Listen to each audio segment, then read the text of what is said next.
आज हम विकास की अवस्था सिद्धांतों के बारे में पढ़ेंगे। ठीक है, इसमें पहले पढ़ने जा रहे हैं अपन मनोसामाजिक सिद्धांत।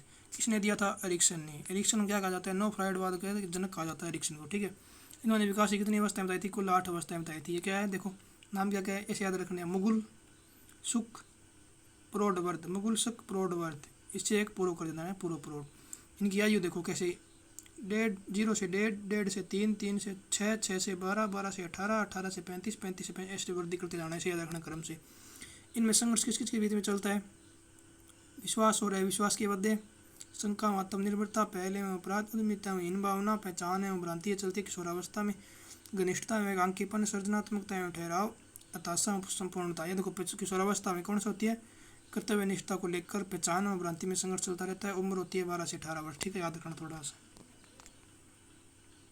अब देखो विकास का सामाजिक सांस्कृतिक सिद्धांत पढ़ रहे हैं अपन। ठीक है, विकास का सामाजिक सांस्कृतिक सिद्धांत। सामाजिक सांस्कृतिक किसने दिया था? वाइगोस्की ने।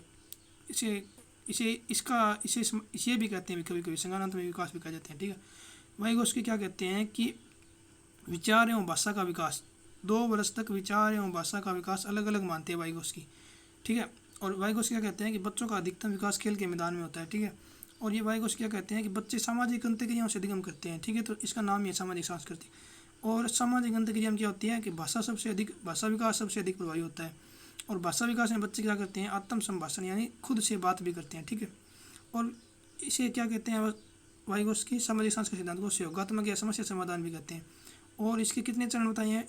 इसे दो प्रकार बताए हैं। ठीक है, एक होता है ZPD यानी जोन ऑफ प्रोक्सिमल डेवलपमेंट, यानी समीपस्थ क्षेत्र सिद्धांत, यानी समीप यानी पास स्थित का सहारा लेकर सीखना। ठीक है, ये क्या करता है देखो ZPD बच्चों के स्वकृत कार्य और प्रसाहित कार्य में अंतर करता है। ठीक है, अब ZPD के 2 सत्र होते हैं। एक तो उच्च सत्र, उच्च सत्र में क्या करता है? माँ बाप गुरु किसी से भी सहायता ले सकता है बड़े से। और निम्न सत्र में क्या बच्चा स्वयं कर लेता है। अब ये देखो, ये होता है स्किप होल्डिंग। इसकी 4 अवस्थाएं होती है। कौन कौन सी देखो, एक पहले क्या होती है? कठिन काम को दूसरों की सहायता से। ठीक है, समस्या को समझना। ठीक है, तीसरी बात क्या है? स्वयं हल करने की निपुणता हासिल कर लेते हैं। ठीक है, चौथी बात क्या है कि स्वयं निपुणता हासिल करें तो उसके बाद दूसरों की सहायता करने लग जाते हैं बच्चे। ठीक है, ये तो हो गया अपना वाइगोस्की वाला। अब देखो एक ये भी पढ़ लेते हैं, वैसे ये बाल्यावस्था रिलेटेड अपने रिलेटेड पढ़ लेते हैं साथ साथ। देखो भाषा विकास क्या होता है? ये दिया था अपने, इसके जनक थे जिन्हें कि हम व्यवहारवादी भी कह सकते हैं। जनक थे चोम्स्की, जिन्होंने अनुकरण का सिद्धांत दिया था। और स्किनर का अनुकरण और प्रलोभन से मिलता जुलता है। ठीक है, और अनुकरण से सीखने कारण इसे क्या कहते हैं? अनुकरण को सीखने मूल प्रवृत्ति माना, इसलिए जेनेटिक ग्रामर थ्योरी सिद्धांत भी कहते हैं। जेनेटिक ग्रामर थ्योरी सिद्धांत भी कहते हैं। और देखो इसका क्रम क्या होता है भाषा का विकास का? पहले होती है जिज्ञासा, प्रथम चरण ये होता है। अनुकरण महत्व चरण होता है। इसी कारण इसे क्या कहते हैं? जेनेटिक ग्रामर थ्योरी भी कहते हैं। ठीक है, देख लो। देखो पहला होता है जिज्ञासा, फिर होता है अनुकरण, फिर होता है अभ्यास, स्थायित्व इससे आता है। ठीक है, और विकास, भाषा विकास की गति तीव्रगति होती है शेष अवस्था में 0 से 2 वर्ष तक। और सर्वाधिक होता है बाल्यावस्था में। बाल्यावस्था में कौन से? सर्वाधिक संवेदनशील तो होता है पूर्व बाल्यावस्था में, और सर्वाधिक आत्म अहम केंद्रित होता है मध्य बाल्यावस्था में। याद रखना थोड़ा थोड़ा। ठीक है, और देखो इसके बारे में पढ़ते हैं।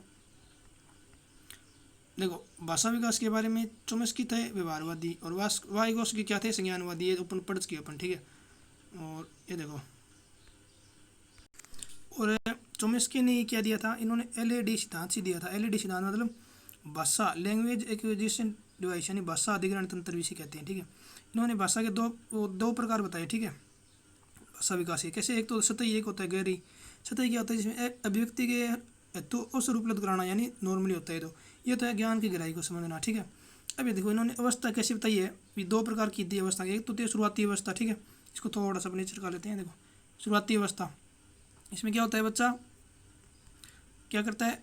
3 माह होता है तब तो करता है वो क्रंदन। ठीक है, 5-6 माह होता है तो बलबलाता है। ठीक है, 8 माह हो जाता है तो स्वर ध्वनि निकलती है, और 12 माह हो जाता है तो थोड़े हाव भाव भी निकलते हैं। ठीक है, 12 माह पे हाव भाव।